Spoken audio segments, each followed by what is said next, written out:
તો દક્ષિણ કાશ્મીરના પહેલગામમાં થયેલા આતંકવાદી હુમલા પર કાશ્મીર ખીણની પ્રતિક્રિયા અલગ હોય તેવું લાગી રહ્યું છે। આ ગુના સામે ખીણમાં સ્થાનિકો દ્વારા બંધનું એલાન આપવામાં આવ્યું, જ્યારે શાસક અને વિપક્ષી પક્ષો પણ એકજૂટ દેખાયા છે। જમ્મુ કાશ્મીરની શાંતિ પર ફરી એકવાર વરસી ગોળીઓ। આતંકી હુમલાથી હચમચી ઉઠ્યું પહલગામ। જમ્મુ કાશ્મીરના પહલગામમાં 22 એપ્રિલના રોજ બેસરણ ખીણમાં થયેલા આતંકવાદી હુમલાએ દેશભરમાં શોક અને આક્રોશની લહેર ફેલાવી છે। આ હુમલામાં 28 પર્યટકોના મોત થયા, જેમાં યુએઈ અને નેપાળના એક પર્યટક, 2 સ્થાનિક નાગરિકો તેમજ ઉત્તર પ્રદેશ, ગુજરાત, મહારાષ્ટ્ર, કર્ણાટક, તમિલનાડુ સહિત ઓડિશાના પર્યટકોનો સમાવેશ થાય છે, જ્યારે 17થી વધુ લોકો ઘાયલ થયા છે।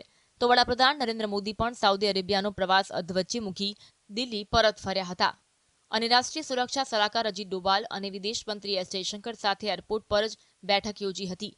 કેન્દ્રીય ગૃહમંત્રી અમિત શાહે પણ શ્રીનગર પહોંચી ઘટના સ્થળની સમીક્ષા કરી। સેના, સીઆરપીએફ, જમ્મુ કાશ્મીર અને પોલીસ અને ગુપ્તચર એજન્સી સાથે ઉચ્ચ સ્તરીય બેઠક યોજી હતી, જેમાં મુખ્યમંત્રી ઓમર અબ્દુલ્લા અને લેફ્ટનન્ટ ગવર્નર મનોજ સિન્હા હાજર રહ્યા હતા। हिंदुस्तान की इतनी फोर्स है, इतनी पुलिस है, तो क्यों हो रहा है ये? इनको पता नहीं लगता है ये कौन सी एजेंसी है? क्योंकि हर हमेशा सिविल लोग, चाहे हिंदू है, मुसलमान है, सिख है, ईसाई है, फिर भी इंसान है, तो आम आदमी के ऊपर गोली चलाने का कोई हक नहीं है। ये कोई दीन धर्म इजाजत नहीं देता है कि आप किसी सिविल को गोली मार दो। પહેલગામનો ધૃણાસ્પદ હુમલો કાશ્મીરની શાંતિ પર ઘા। આતંક સામે ભારતની એકતા હવે બનશે શસ્ત્ર। વાસ્તવમાં હુમલાની જવાબદારી પાકિસ્તાન સમર્થિત લશ્કરે તૈયબાના ધ રેઝિસ્ટન્ટ ફ્રન્ટ એટલે કે ટીઆરએફએ આતંકી સંગઠને લીધી છે। ગુપ્તચર એજન્સીઓને શંકા છે કે આ પાછળ પાકિસ્તાનનું નેટવર્ક સક્રિય છે, જેને એપ્રિલની શરૂઆતમાં પહેલગામના હોટલોની રેકી કરી હતી। પ્રત્યક્ષદર્શીના જણાવ્યા મુજબ આતંકવાદીઓએ પોલીસ અને સેનાની વર્દી પહેરી નામ અને ધર્મ પૂછીને પર્યટકો પર ગોળીબાર કર્યો, જેમાં હરિયાણાના લેફ્ટનન્ટ વિજય નરવાલ, જેઓ 8 દિવસ પહેલા લગ્ન કરી હનીમૂન માટે આવ્યા હતા, તેમનું પણ આ ઘટનામાં મૃત્યુ થયું હતું। બીજી તરફ કાશ્મીર ખીણમાં આ હુમલા વિરુદ્ધ અભૂતપૂર્વ રીતે એકતા જોવા મળી। National conference, PDP, Hurriyat conference અને ધાર્મિક સંગઠન મુત્તાહિદા મજલિસ ઉલેમા જેવી સંસ્થાઓએ ખીણ બંધને સમર્થન આપ્યું અને પહલગામથી શ્રીનગર સુધી દુકાનો, પેટ્રોલ પંપ બંધ રાખવાનું આહવાન કર્યું। આ ઘટનાને કાશ્મીરની જનતાને એક સૂત્રમાં લાવી દીધી, જેમાં ટુરિસ્ટ ટેક્સી સ્ટેન્ડ યુનિયને રાત્રે મોડે સુધી સેવાઓ ચાલુ રાખી, પર્યટકોને રહેવા, ખોરાક, રક્તદાન અને મોબાઈલ સુવિધાઓ પૂરી પાડી મહત્વની ભૂમિકા ભજવી હતી। બીજી બાજુ જમ્મુ કાશ્મીરના સ્થાનિક સમાચાર પત્ર ગ્રેટર કાશ્મીર, રાઇઝિંગ કાશ્મીર, કાશ્મીર ઉઝ્મા જેવા ન્યૂઝપેપરોએ પ્રથમ પૃષ્ઠ કાળા રંગમાં છાપી મૃતકો પ્રત્યે પોતાની સંવેદના વ્યક્ત કરી હતી। આ સાથે સમાચાર પત્રોના સંપાદકીય લેખમાં લખ્યું કે આ હુમલો માત્ર નિર્દોષો પર નહીં, પણ કાશ્મીરની આતિથ્ય, અર્થव्यवस्था અને શાંતિ પર પ્રહાર છે। देखिए, ये जो हमला हुआ है, न कि ये सिर्फ इंसानियत पे हुआ, बल्कि कश्मीर की यूनिटी, डाइवर्सिटी, कल्चर पे हमला हुआ है। एक साजिश के तहत हमारी इकानमी पे भी हमला हुआ है, रोज़गार पे हमला हुआ है। सारी कौम खड़ी है, जो मुतासरा लोग हैं जो इसमें मारे गए हैं।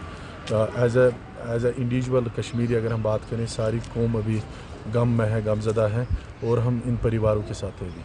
देखो, मैं पूरा जो जम्मू कश्मीर के लोग हैं, पूरे मुल्क के लोग जो हैं, वो रात को सोए नहीं हैं, खून के आंसू रो रहे हैं। पहलगाम में जो हुआ वो इंसानियत के नाम पे कत्ल है। मैं गुजारिश करता हूं मरकजी सरकार से कि इस पे जांच की जाए कि ये कौन से लोग थे, क्योंकि ये इंसान तो हो ही नहीं सकते, ये दरिंदे हैं। और मैं अमित शाह जी से गुजारिश करता हूं कि पाकिस्तान को सबक सिखाया जाए कि पाकिस्तान में घुस के या तो चिनाब वैली के नौजवानों को वेपन दिया जाए, हम खुद जाके पाकिस्तान में जाके पाकिस्तान को सबक सिखाएंगे।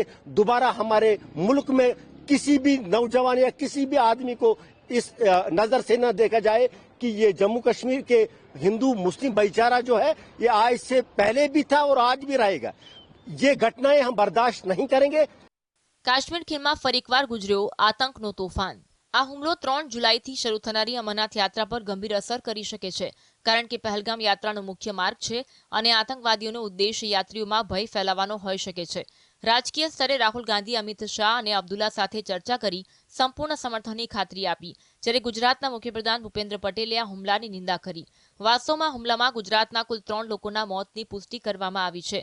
બીજી તરફ જમ્મુ કાશ્મીર સરકારે મૃતકોના પરિવારજનોને 10 લાખ, ગંભીર રીતે ઘાયલોને 2 લાખ અને સામાન્ય ઘાયલોને 1 લાખ રૂપિયાની સહાયની જાહેરાત કરી.